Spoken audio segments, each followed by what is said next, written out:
Donc on se retrouve pour une partie de Cthulhu Dark, un jeu de rôle d'horreur où votre objectif sera d'interpréter vos personnages jusqu'à la décadence et la folie. Les règles sont assez simples, vous avez un D6 qui représente votre folie. Vous commencez à 1 et à chaque situation éprouvante pour votre personnage, vous jetez votre dé. Si le score est supérieur à votre valeur actuelle, vous passez d'un cran de folie. À 6, c'est la débâcle et vous ne pouvez plus jamais être rattrapé. Peut-être même que vous mourrez dû à ce qu'il se passe. Pour vos actions, c'est 1 D6 pour une compétence normale, 2 pour ce qui est lié à votre personnage, et 3 si vous êtes prêt à mettre votre santé mentale en jeu. Nous sommes en 1578, en France, dans une période de chasse aux sorcières. Vous êtes dans le village de Ribemont, dans l'Aisne, et il y a quelques jours, c'était encore imprécis, mais une maison est apparue dans les bois à côté de votre village. Un groupe a été fondé pour aller retrouver et savoir ce qui est dans cette maison. François Lampron est le chasseur du village. Observateur, méthodique. Il est pourtant sujet à des accès de colère. Il a une raison personnelle d'aller enquêter dans ces bois, puisque depuis près d'une semaine, sa fille Annie, partie se promener, a disparu. Il est armé d'un fusil de chasse rudimentaire. Jacques Carpentier est le bûcheron de village. Véritable montagne de muscles, il est serviable, bien qu'un peu simplé. S'il fait partie du groupe qui va enquêter dans la maison dans les bois, c'est d'abord pour rendre service à son village, mais aussi car depuis une semaine, il fait des cauchemars récurrents où apparaît une étrange bâtisse en bois au cœur de la forêt. Il est muni de sa hache. Le père Théodore est le prêtre du village.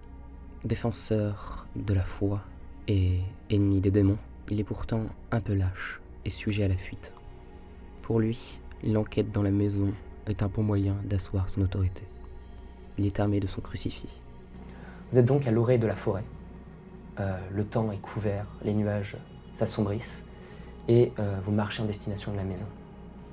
Elle se dessine devant vous, grande, sombre, d'un bois humide, et elle grince sous le vent déjà dans vos oreilles.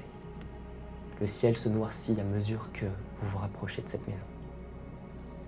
Et alors que vous approchez de la porte, la pluie commence à tomber. J'imagine que vous rentrez. On rentre.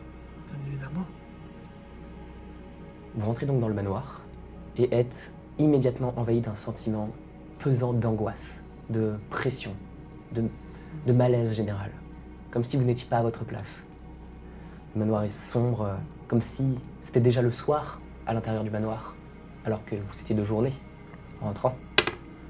Et vous avez plusieurs chemins qui s'offrent à vous. Un couloir à gauche, un couloir à droite, un sentier qui part derrière la maison et des escaliers qui montent. Je propose de prendre des chemins, l'un des chemins à droite ou à gauche. Eh bien, je suis tout à fait d'accord. Je vous suis. Droite ou gauche donc? Droite. Droite. Très bien. À droite.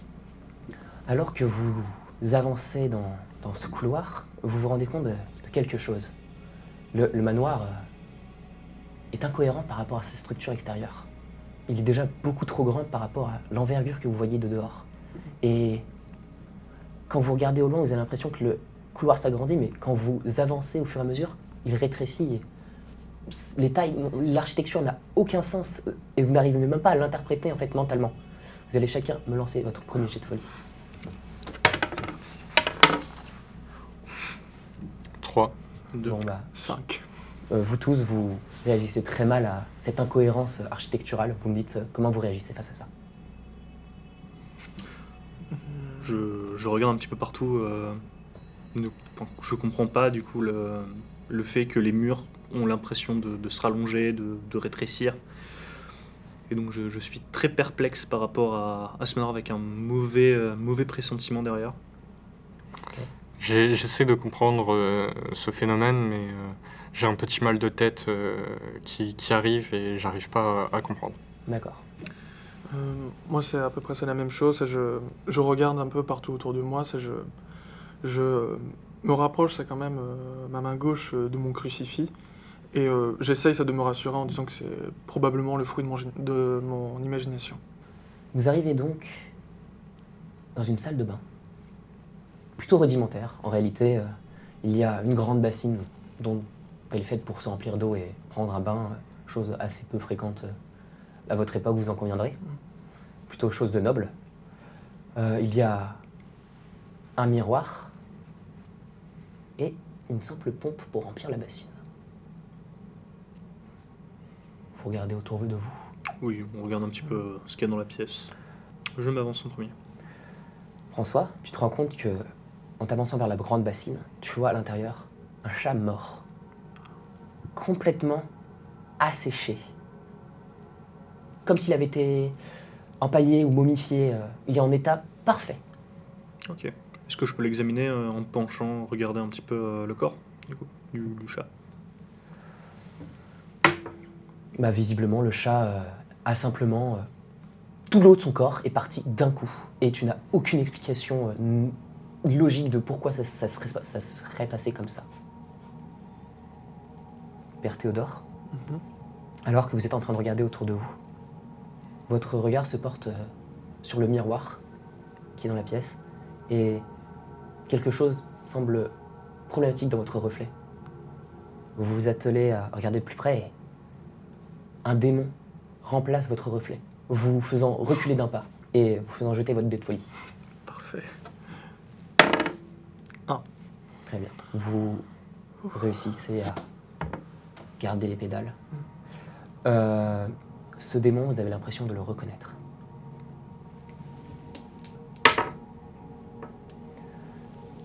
Ce démon, c'est Bélial, un démon des plus connus de Cercle des Enfers, qui est le démon de la tromperie et du mensonge, celui qui se fait passer pour autrui.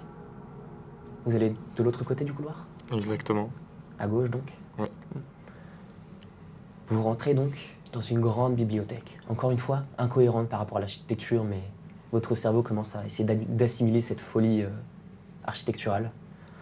La bibliothèque n'est que peu illuminée et les traits de lumière qui percent à travers la fenêtre sont vraiment infimes.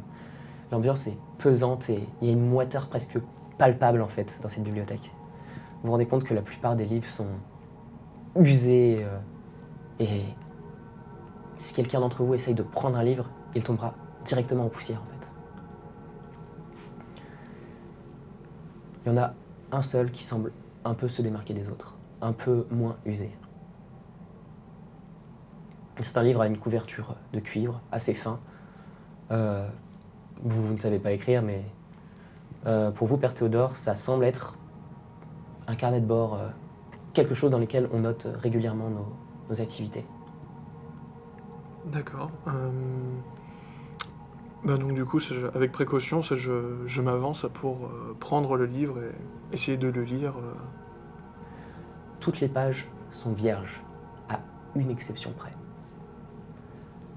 Il y a un texte, une simple phrase qui dit « Mes parents sont mauvais, ils ne comprennent rien, j'ai dû les... » La fin de la phrase est effacée. Et bien du coup, je décide de remettre le livre dans la bibliothèque. D'accord.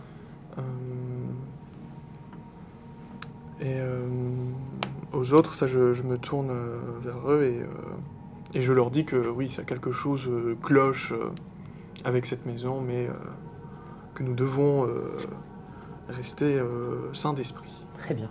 Vous vous rendez compte que quand vous rangez le livre, les lettres sortent une à une du livre. Vous êtes le seul à voir ça. Et chacune des lettres commence à prendre des apparences, des sigles, des choses que vous savez ne pas appartenir à l'alphabet latin. Probablement un alphabet occulte ou satanique. Et un mot se forme sous vos yeux, chose que vous êtes normalement incapable de comprendre, sauf si vous êtes prêt à en payer le prix. Allez, je tente. Un message s'affiche. Vous pouvez me jeter vos jets de folie. Un message s'affiche dans les airs, comme une écriture de flamme. Et la phrase dit « Je suis tout en haut, ne me rejoignez pas. » Est-ce que vous partagez cette information aux autres ? pour l'instant, je ne partage pas l'information. Je préfère ça me rassurer en disant que c'est l'ambiance de cette maison ça, qui m'habite et que du coup, c'est toujours le fruit de mon imagination. Mais je suis prêt, je reste quand même sur mes gardes. Très bien. Est-ce que vous voulez voir autre chose dans la bibliothèque? Est-ce qu'on peut fouiller un peu plus? Bien sûr.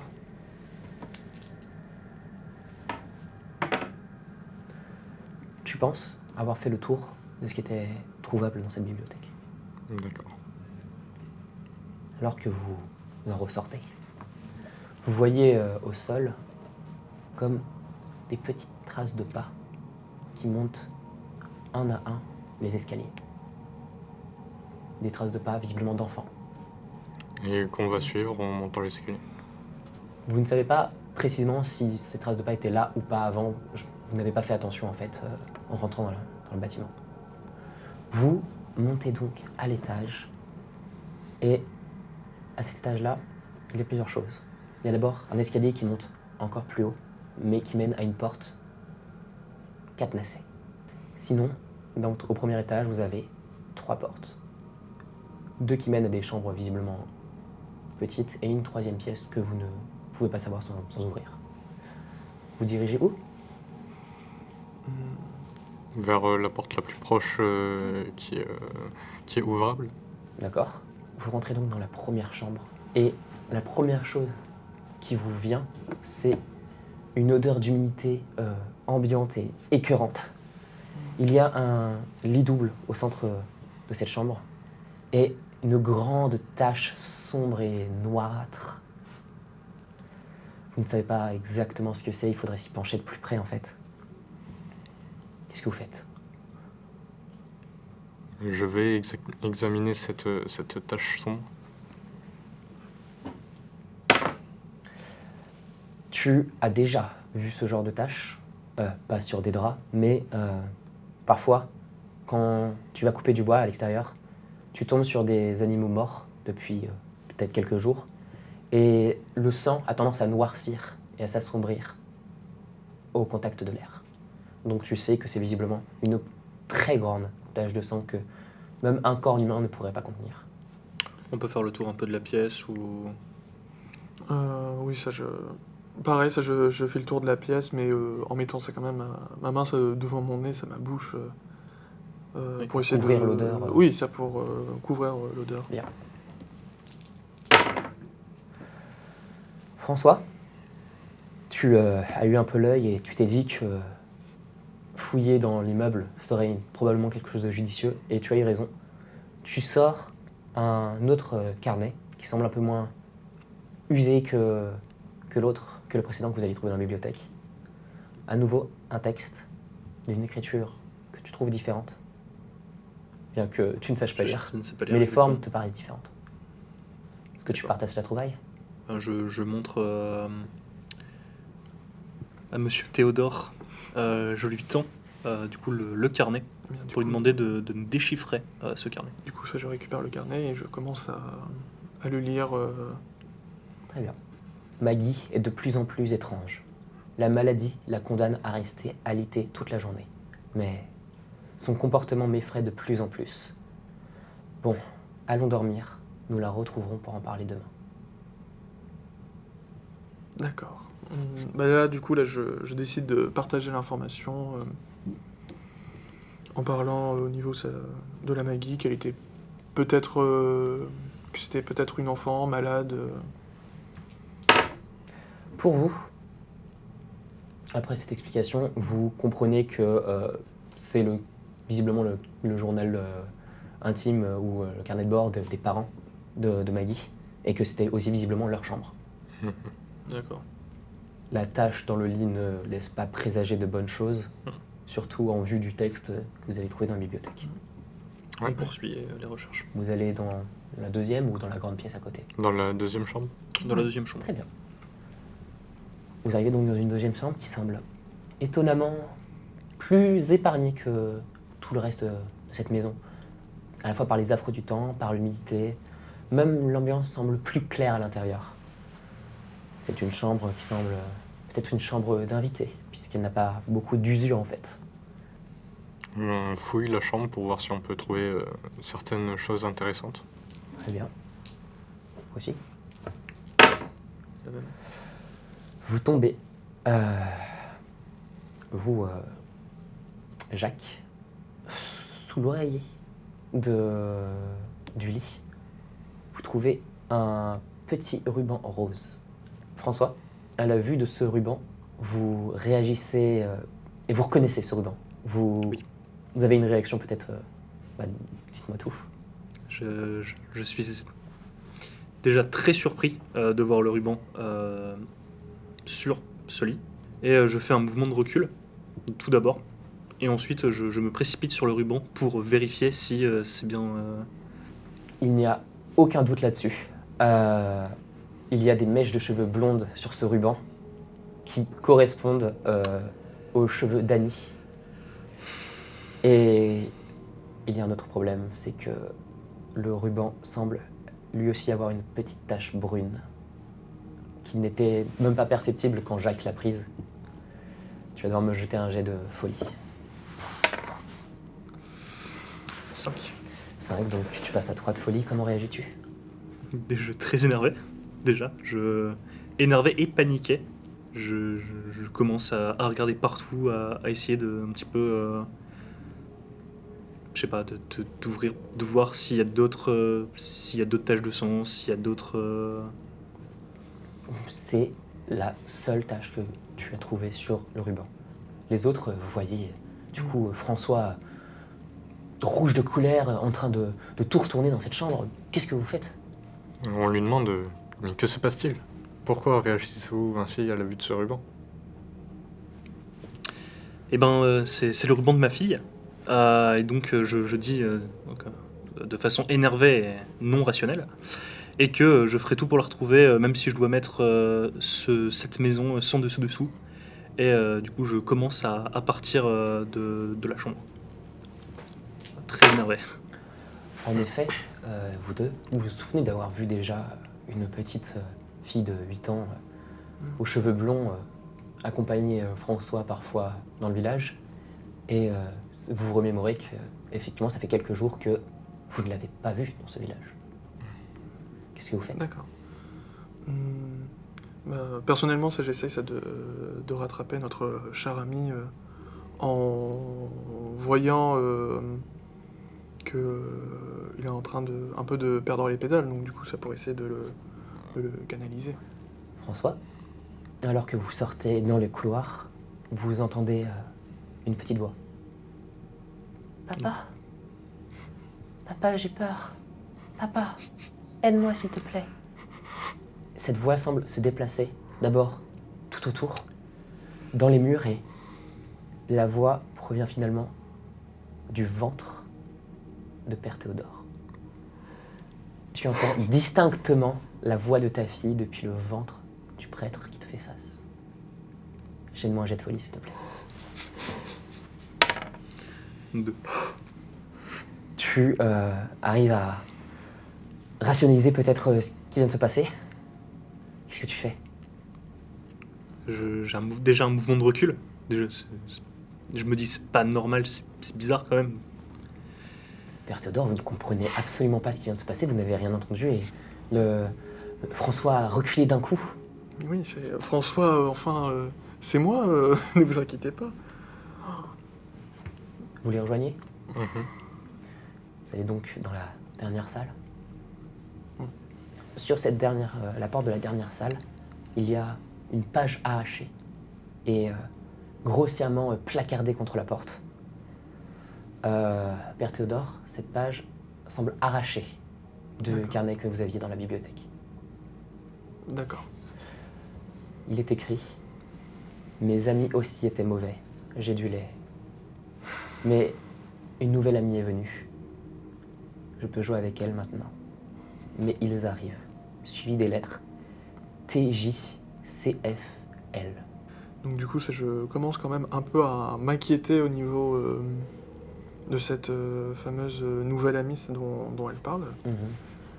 Et donc du coup, je me tourne vers mes compagnons voilà, ça, en leur disant, c'est que cette petite fille, elle avait visiblement, elle n'avait pas beaucoup d'amis, d'après ce que j'ai compris, mais que une nouvelle personne est venue. Vous leur faites une transcription de la... C'est ça, je D'accord. décide de faire une transcription. Est-ce que ça vous évoque quelque chose à vous? Est-ce que je soumets du coup l'hypothèse, si Père Théodore nous a bien expliqué tout le texte, que les lettres seraient peut-être du coup nos initiales Effectivement, de chacun de nos, ça de correspond. nos noms. T pour Théodore, JC pour Jacques Carpentier et FL pour François Lampron. Effectivement. Vous ouvrez donc la porte de cette salle et arrivez dans une grande salle de jeu. Il y a des jeux partout, des balles en cuir, des chevaux à bascule, pardon, des bilboquets, des cerceaux, des jeux qui paraissent courants pour des enfants, certes aristocratiques, mais de votre époque. Bien là, je décide ça quand même de sortir mon crucifix pour garder la protection de Dieu avec moi. Vous vous rendez compte de quelque chose, mais la pièce est illuminée. Elle a une lumière claire et ambiante, et vous avez beau lever les yeux, il n'y a aucun lustre, aucun candélabre, aucune source lumineuse logique pour cette pièce. Je crie du coup le prénom de ma fille dans la pièce pour savoir si elle répond pas tout en étant paniquée. Tu entends des petits rires d'enfants qui ne correspondent pas à ceux d'Annie. Ouais. Jacques, J'essaye de trouver quelque chose dans cette pièce qui pourrait nous faire avancer, peut-être nous aider à retrouver la fille de Monsieur Lampron. Jacques, alors que tu fouines un peu à travers les jeux, les balles et autres, à chaque fois que tu déplaces un jouet, tu vois, l'espace d'un instant, tu n'es même pas sûr, mais un bras, puis une jambe. Et à chaque fois que tu clignes des yeux pour regarder, Il n'y a plus rien. il n'y a plus rien. Et à chaque fois, ce sont des parties de corps, de membres d'enfants, en fait. Des membres livides qui disparaissent à la seconde où tu les remarques. Et tu entends toi aussi ces rires. Ils semblent venir de partout, beaucoup plus nombreux que ce qu'a entendu François. Ça résonne dans ta tête, c'est juste insoutenable. Puis, vous entendez tous ces rires, ces petites voix. Des voix d'enfants, de dizaines d'enfants qui sont tout autour de vous et à la fois nulle part. En fait, ils sont dans vos têtes. Faites tous un jet de folie, s'il vous plaît. 3. 4. 2. Personnellement, ça, je regarde ça partout autour de moi, un peu effrayé, en demandant qui est là, montrez-vous. Mais donc du coup, ça en serrant de plus en plus mon crucifix. Très bien. François. Je crie aussi partout, un peu comme Père Théodore, qui est là, qui êtes-vous et surtout où est ma fille? Et je prends mon fusil en main et je pointe un petit peu partout, dans tous les recoins, en visant un peu partout. Les rires retentissent, les petites voix sont tout autour, et d'un coup, plus rien. Le silence complet. La lumière a disparu. Vous avez l'impression que cette salle ne vous servait à rien et vous n'auriez peut-être même pas dû y mettre les pieds. Vous sortez donc? Oui. Oui. Oui, très Vers où vite. vous vous dirigez? La pièce avec le cadenas dont vous n'avez absolument rien pour l'ouvrir. Et au rez-de-chaussée, du coup, il y avait un sentier qui menait à l'arrière de la maison. On a vu ou pas l'état du cadenas? Oui. Juste avant, ok. Il est étonnamment bien Ok, d'accord. conservé.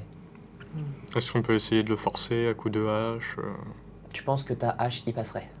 Si tu donnais, tu pourrais péter la chaîne, mais ça serait au prix de ta hache.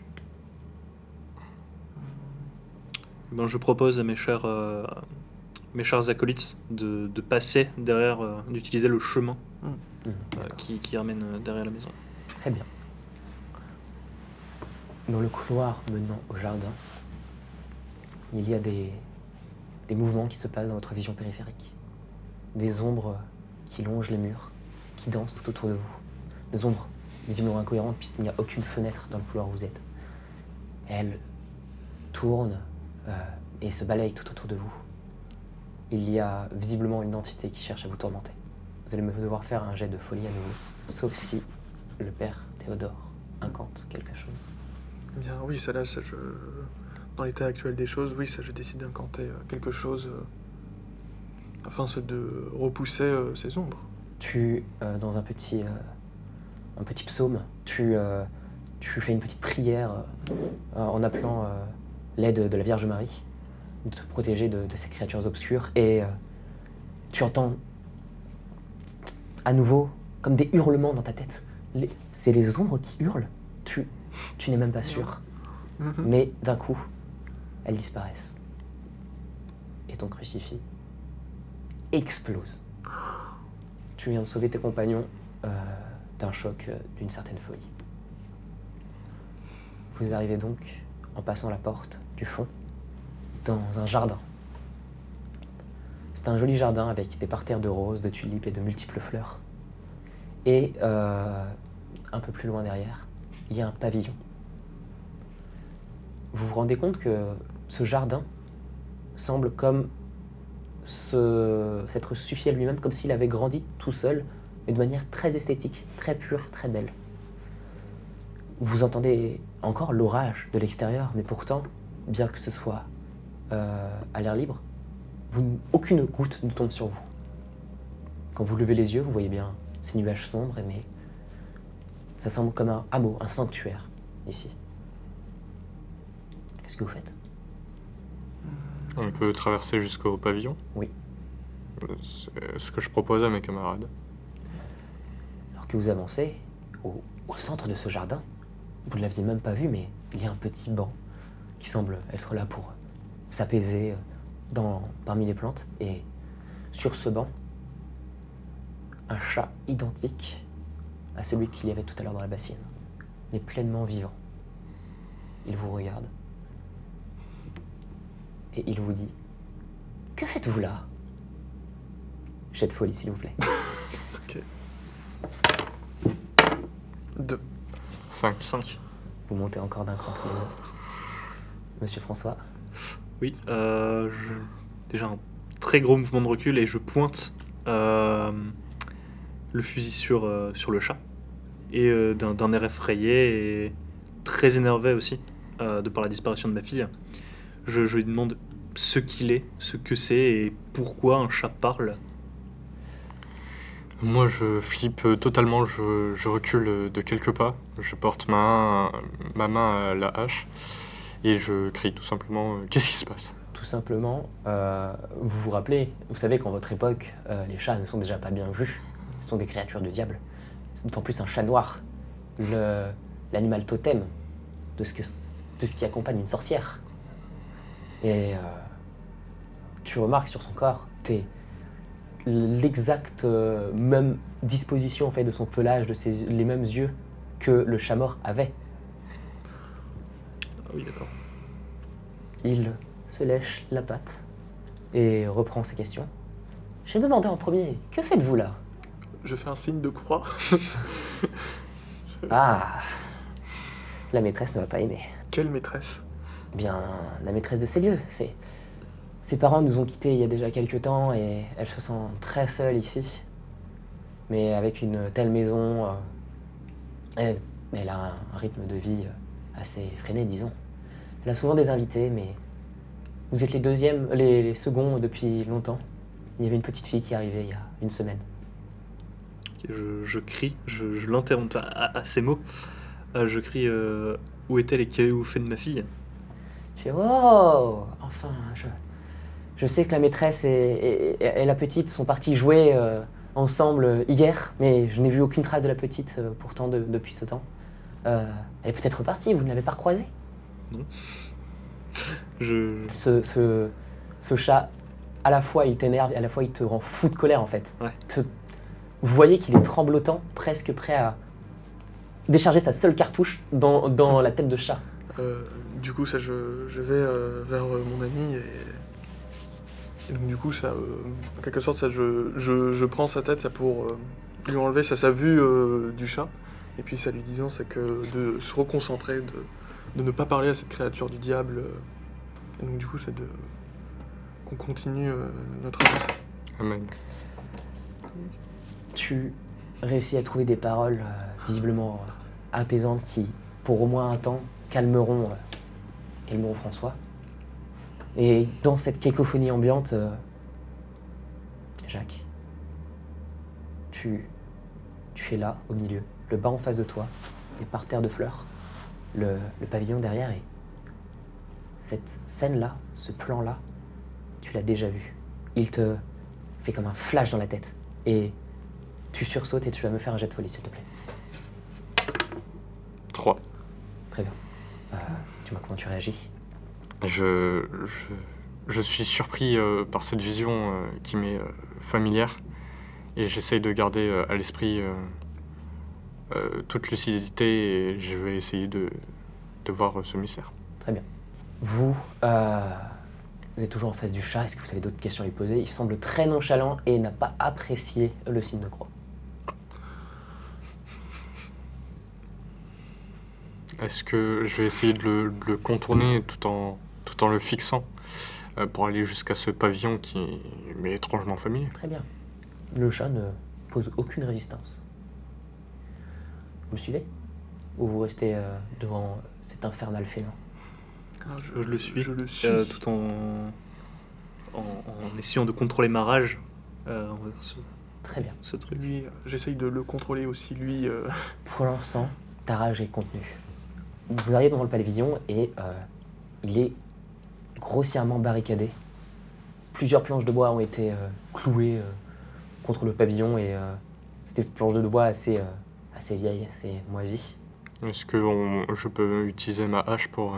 Ta hache fait totalement le travail et chacune des planches saute en un coup de hache tellement elles sont Eh bien, vermoulues. j'ouvre les barricades. Très bien. Vous avez donc accès maintenant au pavillon. Le pavillon est plutôt étrange en fait, puisqu'à l'instant où tu ouvres la porte, il y a un service de thé qui tombe sur une table au milieu.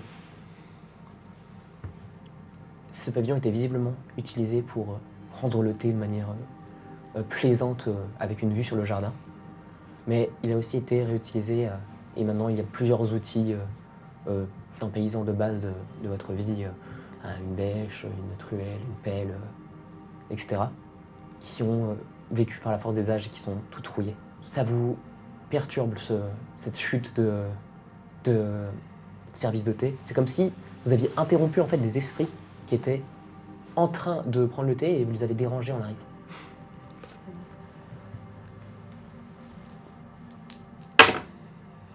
François, tu entends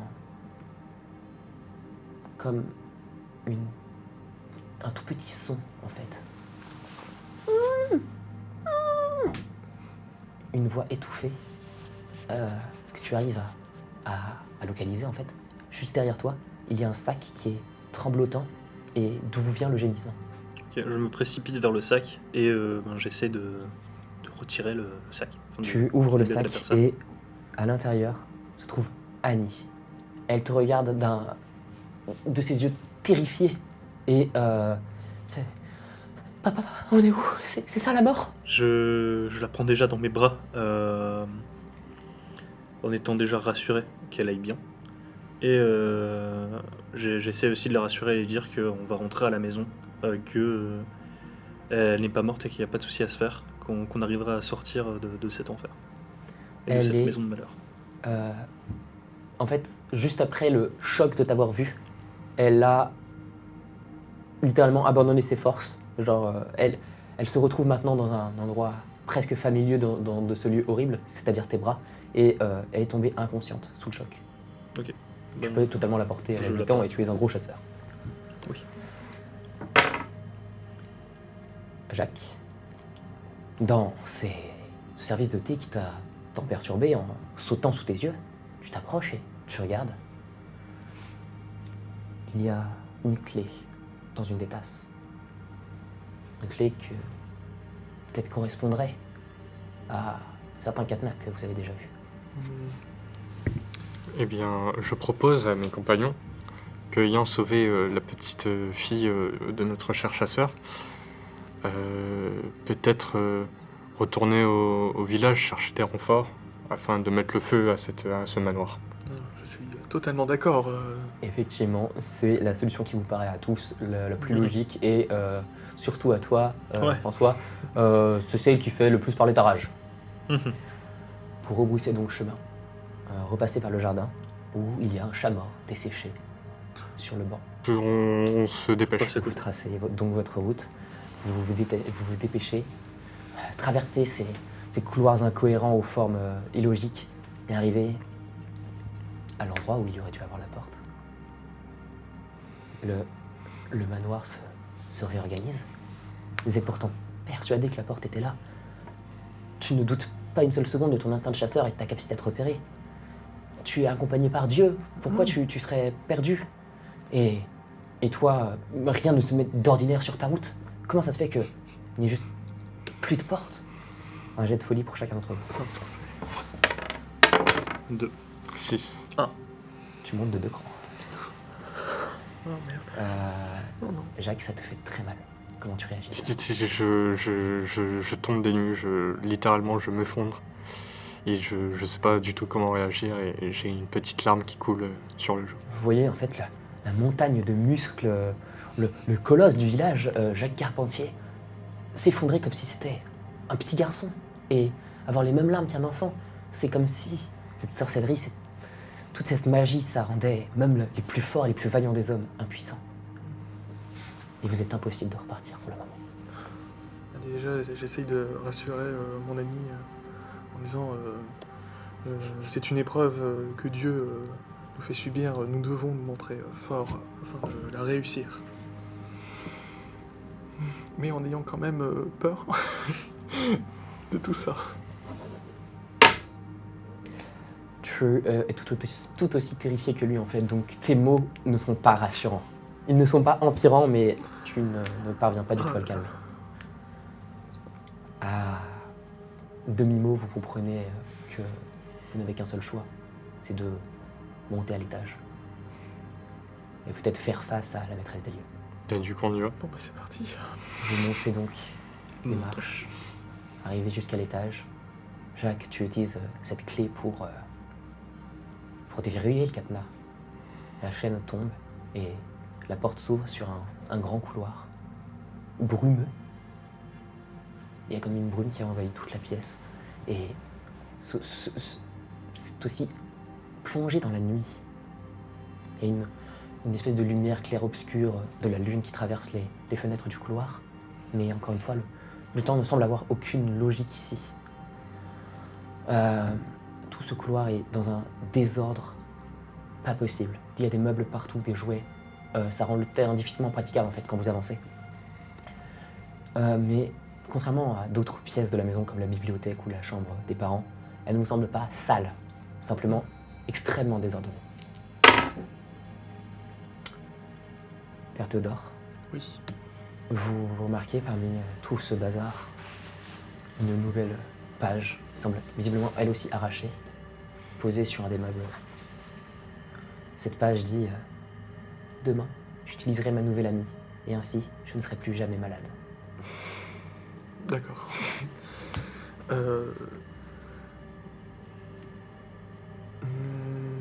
Je réfléchis à un instant ça pour savoir si je dis ce que j'ai compris dans les pages. Parce que je sens c'est que mon ami le chasseur, il est un peu au port de la folie avec tout ce qui s'est passé. Donc ça, je pense que ça mettrait trop sa santé mentale en jeu. Donc du coup, Conserve ce secret. du coup, oui, ça, je conserve ce secret. Vous arrivez donc au bout du couloir, face à cette porte, et vous savez que c'est probablement la dernière porte que vous aurez besoin d'ouvrir aujourd'hui. Vous arrivez dans la dernière pièce, l'ouvrez, et vous arrivez face à ce qui semble être une chambre d'enfant, totalement souillée. Il y a des jouets, il y a des dessins partout sur les murs, sur le sol, mais chacun semble être maculé encore une fois, ces taches noires et brunâtres. L'odeur métallique vous envahit le nez. Est-ce que ça se mélange à une odeur d'urine?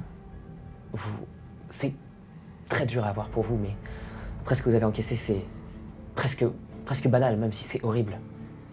Vous voyez au niveau du lit, parmi les peluches aux yeux arrachés, une masse qui bouge sous la couette.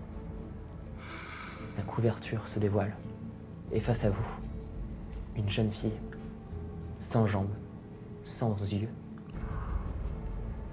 vous dévisage. Vous faites un jet de folie avec désavantage. 6.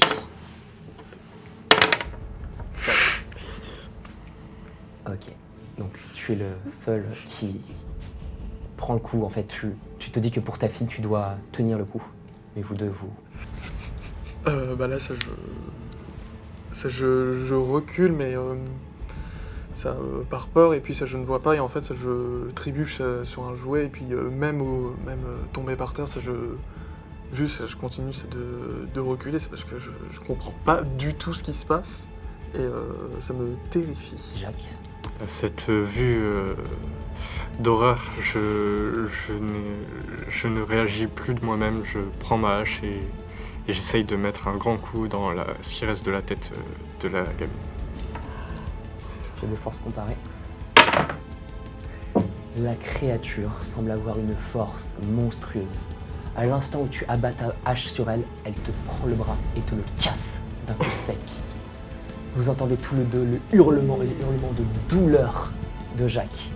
Et vous savez que si elle met la main sur vous, c'est le même résultat qui vous arrive. Elle commence à réduire Jacques en charpie. J'essaye de convaincre mon ami le chasseur, de quitter les lieux, en fait. Confie ma fille à Monsieur Théodore et je tire sur la créature.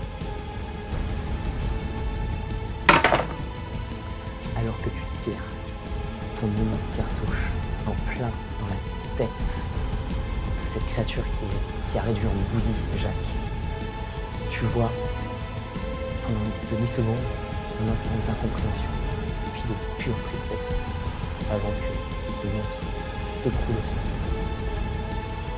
Le manoir tremble. Des bouts de plafond commencent à tomber. Il semble que sa mort ait retiré toute la magie de ses yeux. Le couloir est impraticable, plein de meubles et de jouets. Vous, Père Théodore, vous réussissez à vous faufiler, tirant avec vous la petite Annie. Mais toi, François, tu glisses sur une balle et te vautres au sol. Tu sais que tu ne sortiras sans doute pas de cette maison à temps. Vous dévalez les escaliers, vous arrivez juste en bas, la porte est à nouveau là. François, tu cours aussi, tu te relèves, tu pars à leur suite, mais alors que le Père Théodore et la petite Annie sortent de la maison, le manoir s'effondre. François, tu n'as pas pu sortir.